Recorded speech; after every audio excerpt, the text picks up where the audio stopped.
What happens when a woman stands between fear and obedience? When history forgets her name, but heaven doesn't. This is her story. The forgotten widow. The warrior mother. The silent flame behind her resurrection. You've heard of Peter's miracle. Now meet Eunice, the woman who raised a movement. Welcome to Biblical Stories, where ancient voices speak again.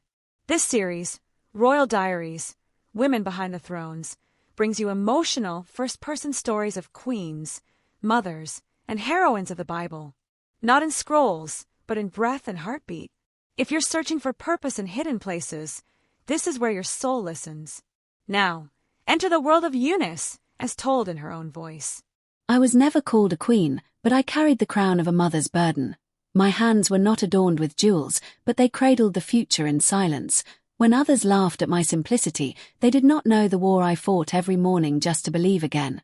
I was born in the shadows of oppression, a Jewish woman married to a Greek man, my soul torn between cultures, my heart stitched together with scripture and tears. My husband did not walk in the ways of Yahweh, but I did not argue. I lived the word until my son could see it alive in me. His name was Timothy, and I whispered the Psalms into his ears before he could speak. I told him the stories of Moses and Esther when the world told him stories of idols and conquest.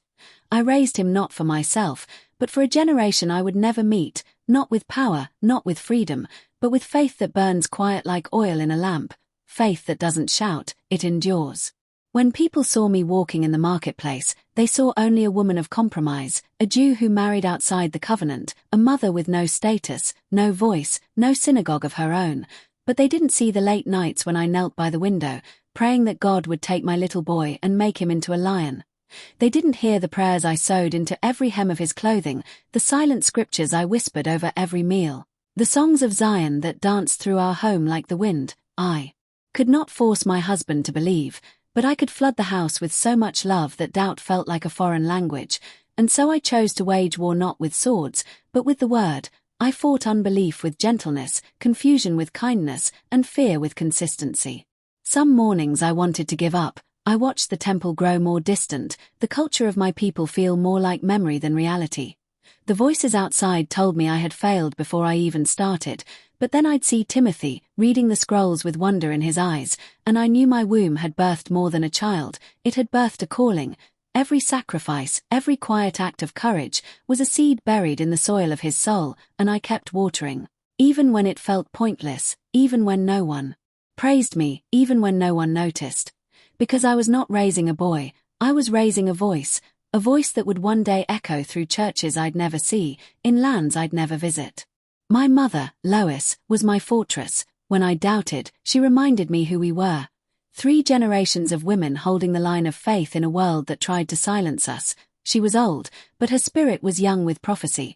I remember how her eyes would blaze when she talked about Messiah, like she could already see him walking toward us. It was from her that I learned the rhythm of devotion, the beauty of quiet faithfulness. And so our home became a temple, our meals became communion, our mornings became altars. Even in the absence of a believing father, we forged a family where God was not a theory, but a presence.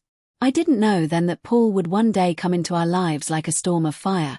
I didn't know that my little Timothy would become his spiritual son, a collaborator in the gospel, but God knew, and that's why he asked me to keep going when it didn't make sense. That's why he whispered courage to my heart when everything around me said you are not enough. He was building something sacred in the unseen places, and my job was to keep the flame alive. Even when the oil ran low, especially when the oil ran low, because faith isn't forged in celebration, it's born in silence. There were nights I cried into my pillow, begging God to protect my son from the lies of the world, from the pull of compromise, from the ache of loneliness. I couldn't always shield him, but I could shape him. With every lullaby laced with scripture, with every story I told him about Joseph's dreams and Ruth's loyalty, I was forming a foundation stronger than stone. I didn't need a pulpit, I had a child. I didn't need a crown, I had a calling. And that was enough to keep me going, to rise again. Even when exhaustion held my body hostage. The day Paul came and laid his hands on my boy, something shifted in the spirit. I saw a fire leap from Paul's heart to Timothy's, and in that moment I realized everything I had poured out in secret was being answered in public. What I built in the shadows, God was about to reveal in the light. My kitchen prayers were turning into kingdom assignments. My bedtime stories were becoming battle cries, and I wept, not out of pride, but because the pain had not been wasted. The quiet years had not been ignored. Heaven had been listening all along. I stayed behind when they left. Timothy walked into destiny, and I stayed in the house where it all began. But I didn't feel left behind. I felt sent. I knew that my legacy was not tied to where I stood, but to who I had raised. My son was now a voice in the wilderness, a pastor to pastors, a faithful echo of every truth I had lived before his eyes, and I remained a pillar behind the scenes, still praying, still fasting, still whispering words into the atmosphere that would strengthen him on his journey, because a mother's ministry doesn't end when the child leaves home, it multiplies. I was never celebrated in the streets, but heaven called me by name. I was not given scrolls or songs or crowns, but my life was recorded in the legacy of my son. Paul saw it, and he wrote it down, not just to honor me, but to remind every woman who feels unseen that God sees everything. Every tear, every choice, every prayer in the middle of the night. My name is Eunice, and my story is not about fame, it's about faithfulness. Not about position, but perseverance. Not about public glory, but private surrender. And in that surrender, I became a mother of a movement. They said I was just a mother, but I was a vessel. They said I was stuck in a small life, but my obedience shaped generations. They said I was married to a man who didn't believe, but I was married to a mission greater than anyone could see. So to every woman who wonders if her life matters, to every mother praying over her child, to every daughter carrying legacy in silence, you are not forgotten. Your prayers are not small, your home is not invisible, and your story is not over. If you are enjoying this video, please like, subscribe, and hit the notification bell to help this channel reach more people. Now let's continue. I used to think legacy was something loud, something others applauded, something that echoed through palaces and scrolls. But now I know the loudest legacies are built in silence, on bedroom floors soaked with prayer, in kitchens where truth is taught with gentleness, in backyards where mothers whisper courage into their children's doubts. Legacy is not noise, it's the echo of consistency, and my legacy was never about being remembered. It was about planting something eternal in the soul of the one I loved most, and I did, with trembling hands and an unshakable heart. Sometimes I wondered why God didn't give me an easier path, why he placed me between two cultures, between belief and unbelief, between the temple and the idols. But now I see he trusted me with tension because he knew I wouldn't bow to it. He placed me in the middle of a fractured world to show that faith can still bloom in broken places. I was not given a perfect situation, I was given divine strength. And it was in that strength that I raised a child who would carry light into darkness, truth into confusion, courage into fear. Paul once wrote to Timothy, reminding him of the sincere faith that lived first in me and in Lois. That word lived shook me. It meant the faith didn't visit, it stayed. It didn't pass through, it made its home, and that was all I ever prayed for, not that Timothy would be perfect, but that the word would live in him. That no matter how far he traveled, no matter how strong the storms, there would always be an anchor deep inside his spirit, planted by two women who chose faith over fear, word over worry, and hope over hardship. When I read Paul's letter years later, tears burned in my eyes, not because I was praised, but because I was seen. The world didn't see what I did, but God did, and Paul, under the breath of the Spirit, wrote it into history. That quiet, ordinary woman who no one clapped for was written into the eternal book because she dared to believe when it was hardest to do so. And if my name never reached the lips of crowds, it reached the heart of God, and that was enough. Because faithfulness doesn't need applause to be real.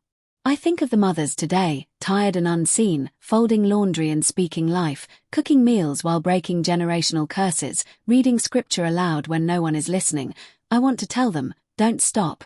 Your ceiling will be your child's floor. Your sacrifices are not invisible to heaven. You are building altars where others see only chores. You are shaping prophets and preachers in the middle of daily chaos. You are doing holy work, even when it feels mundane. And one day, like me, you'll watch your child step into the world and realize they are walking in prayers you once whispered in exhaustion. There was a fire in our family line, passed from Lois to me, and from me to Timothy, and I believe it still burns. Not because of anything grand we did, but because we refused to let the flame die. We kept showing up, kept opening the scrolls, kept singing the songs of Zion even when our hearts were tired. That's what true faith looks like, not perfection, but perseverance, not noise, but presence, not applause, but anointing. And when God finds a woman like that, he builds nations through her womb and legacy through her faith. If I could speak to my younger self, the girl who felt torn between two worlds, I'd tell her, don't fear the silence, that's where the fire grows. Don't fear being overlooked, that's where God hides his treasures. Don't chase recognition, chase obedience. Because the ones who change history often do so in quiet obedience, not loud platforms. And I would remind her that her worth is not in the role others assign her, but in the calling God has placed within her, even if only her child sees it. I once believed my limitations would define me, that my marriage to a Gentile, my lack of position, my absence from the temple leadership would render me insignificant. But I've come to learn that God specializes in using the margins. He breathes on the ones others overlook. He anoints the homes others pass by, and in his kingdom, the unseen are often the most essential. The story of Jesus began in a manger, not a palace. And the legacy of faith often begins in the life of a quiet mother who refuses to quit. Now, as I sit in my old age, watching the fire of revival spread through the churches that Timothy helps lead, I don't boast, I bow. I don't demand credit, I offer praise.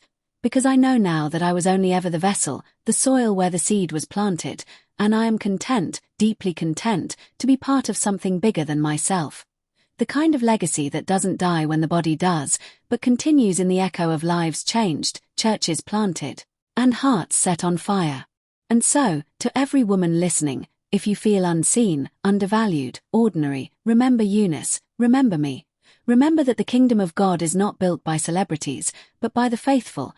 It is not sustained by noise, but by prayer, not expanded by pride, but by surrender. And your story, your love, your obedience, it matters. Even if no one says thank you, even if your name is never printed, even if your face is never known, heaven sees you, and heaven will never forget you. If this story touched you, consider subscribing to Biblical Stories. We share first-person journeys of the women behind the thrones, stories of strength, surrender, and purpose that still speak today. Because faith like Eunice's is never forgotten.